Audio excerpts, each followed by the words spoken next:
বাংলা ছবির জগতে ছবি রায় নামটি আজ বিস্তৃতির অতলে তলিয়ে গেলেও বাংলা ছবিতে তার অবদান কখনো ভোলার নয়। ছবি রায় চলচ্চিত্র জগতে প্রবেশ করেছিলেন 1945 সালে। তাঁর প্রথম ছবি নিউ থিয়েটার্সের মাই সিস্টার। ছবি রায়ের অন্য পরিচয় হলো তিনি মহানায়ক উত্তম কুমারের প্রথম ছবি কামনার নায়িকা। কামনা ছবির জন্য নায়ক খুঁজতে বেরিয়েছিলেন সহকারী পরিচালক বিজন চক্রবর্তী। তখন উত্তম কুমার শুধুই অরুণ। 46-এর গিরিশ মুখার্জি রোডের বাড়িতে তাঁকে দেখেই নায়ক রূপে পছন্দ করেছিলেন পরিচালক।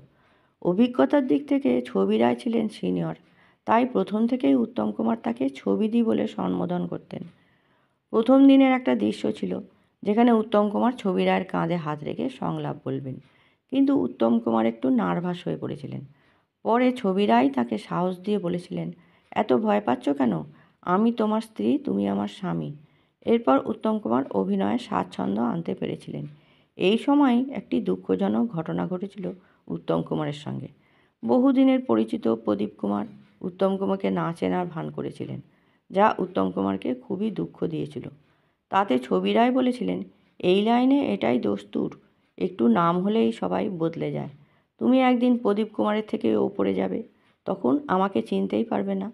শুনে উত্তম কুমার বলেছিলেন, আমি কখনোই এই রকম হব না, এবং কথাটি তিনি বাস্তবে রূপান্তরিত করেও দেখিয়েছিলেন। পরে রাস্তায় দেখা হওয়ার পর ছবি রায়কে চিনতে উত্তম কুমারের ভুল হয়নি। একটি সাক্ষাৎকারে ছবি রায় সেই ঘটনার কথা জানিয়েছিলেন। আমি হেদুয়ার বাস স্টপে দাঁড়িয়ে আছি।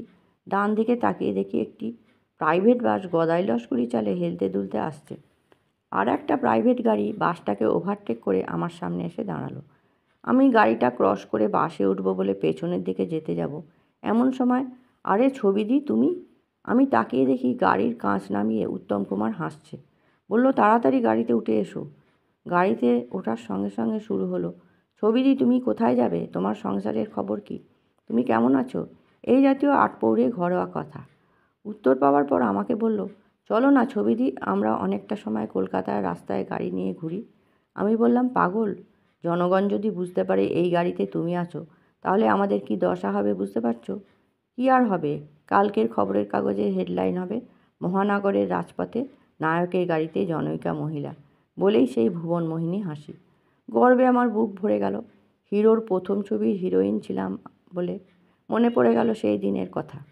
চলচ্চিত্রে আমি এসেছি অনেক আগে, তখনও উত্তম আসেনি। সেই সময় আমি নিউ থিয়েটার্সের স্টাফ আর্টিস্ট। প্রস্তাব এলো পরিচালক নবেন্দু সুন্দর বন্দ্যোপাধ্যায়ের কাছ থেকে কামনা ছবির জন্য নায়িকার রোল করার। ইন্দ্রপুরী স্টুডিওতেও শুটিং শুরু হলো। যিনি নায়ক ছিলেন তিনি ঠিকমতো পারছিলেন না। পরিচালক অন্য নায়কের খোঁজ করতে লাগলেন।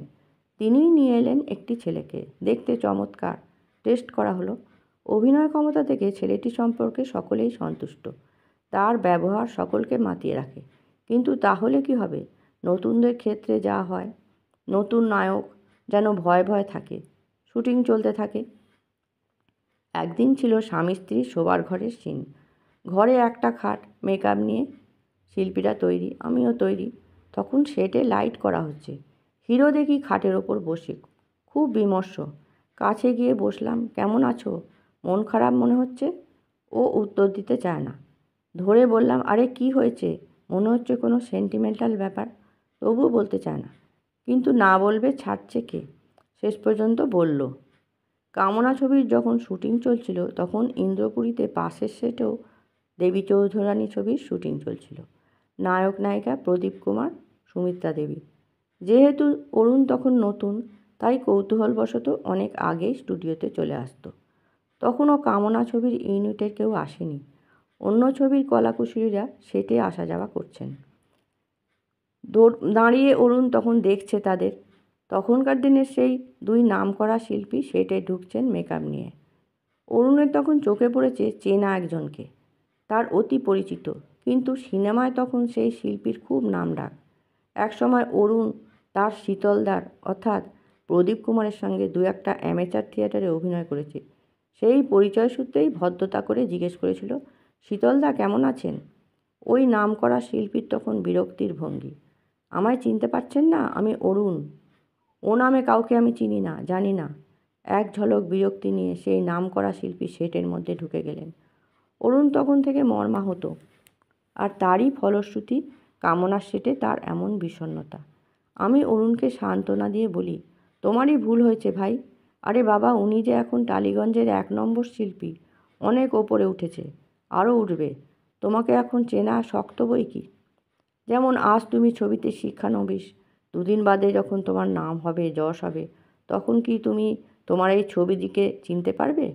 হারিয়ে যাওয়া সুন্দর হাসি আবার হিরোর মুখে।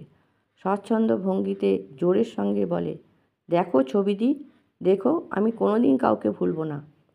হঠাৎ উত্তম কুমারের ডাকে সম্বিত ফিরে পেলাম। আরে কি ভাবছো বলো তো এতক্ষণ ধরে? আমি বললাম, ভাবছি তোমার কথা। তা তুমি নিজে গাড়ি চালিয়ে কোথা থেকে আসছো? ড্রাইভার কোথায়? আর বলো না, ড্রাইভারের কদিন ধরে খুব জ্বর, তাই ওকে ছুটি দিয়েছি। আজ আমার শুটিং নেই, তাই গাড়ি নিয়ে হাওয়া খেতে বেরিয়েছি। আমি মাঝে মাঝে এরকম বেরিয়ে পড়ি জানো। এখন তো জনঅরণ্যে পায়ে হেঁটে বেড়াতে পারি না, তা হাওয়া খেতে গঙ্গার ঘাটের দিকে না গিয়ে শ্যামবাজারের দিকে কেন? ছবিটি তোমার মনে আছে কিনা জানি না, আমি তোমাকে বলেছিলাম আমি কিন্তু কিছু ভুলি না। তাই সিঁথির মোড়ে এমপি স্টুডিওর সামনে থেকে ঘুরে এলাম। জানো ছবিদি, আমি ভবানীপুর থেকে বাসে এসে শ্যামবাজারে নামতাম। অনুপ কুমার আসতো পাইকপাড়া থেকে। তারপর দুজনে মিলে বাসে করে সিঁথির মোড়ে স্টুডিওতে যেতাম। আমি বললাম, হিরো, আমি সামনের স্টপেজে নামবো। বেশ, শোনো ছবিদি, তুমি আমার একটা অনুরোধ রাখবে? বলো। তুমি তো জানো আমার দিদিকে হারিয়েছি সেই ছোটোবেলায়। ছবিতে কাজ করতে এসে তোমাকে পেলাম। তোমার যখনই প্রয়োজন পড়বে তোমার এই ভাইটার কাছে এসো। গাড়ি থেমে নেমে গেটটা খুলে বললাম, আসবো। আশীর্বাদ করি তুমি অনেক অনেক বড় হও। হিরো মুহূর্তের জন্য গগলস খুলে ফেলে। আমি লক্ষ্য করি হিরোর চোখ দুটি জলে ছলছল করছে, যে কোনো মুহূর্তে বেরিয়ে আসবে। সিগন্যাল সবুজ হয়েছে। আমার হিরো মানে উত্তম কুমার আসি বলে গাড়ি নিয়ে জনঅরণ্যে মিশে গেল।